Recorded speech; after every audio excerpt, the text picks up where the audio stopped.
The collapse of Czechoslovakia.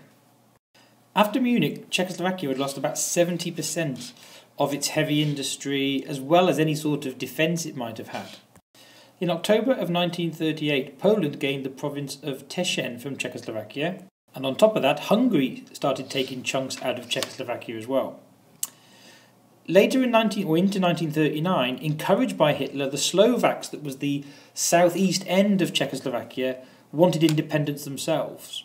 And by March, the Czech president, Hacha, was losing control. He was forced to hand Czechoslovakia over to Hitler. Hitler marched in, claiming to be restoring order. They were not universally welcomed. Most of Czechoslovakia now came under German rule. Britain and France protested, but didn't do anything directly. But the important thing we need for our exams is, going forward, Britain now changed the way it approached Adolf Hitler and Germany. The impact of Hitler's takeover of Czechoslovakia.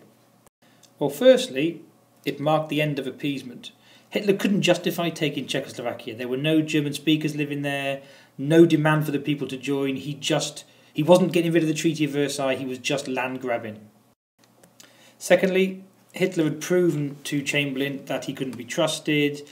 Chamberlain felt quite let down, quite upset that he'd broken the agreement. Okay, he was a wee bit trusting, but he thought they had an agreement there.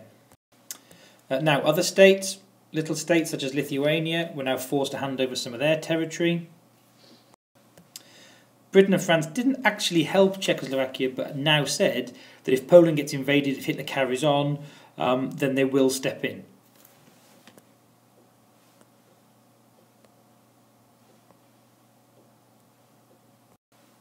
Also, Mussolini, obviously Hitler's ally, got Albania, so he was taking territory as well. Britain also guaranteed Romania and Greece's independence, as well as Poland.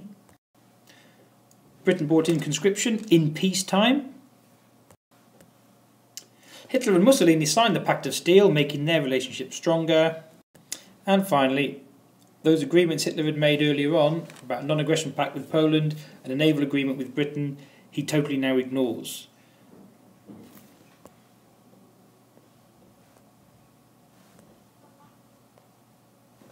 The impact of Czechoslovakia then is massive.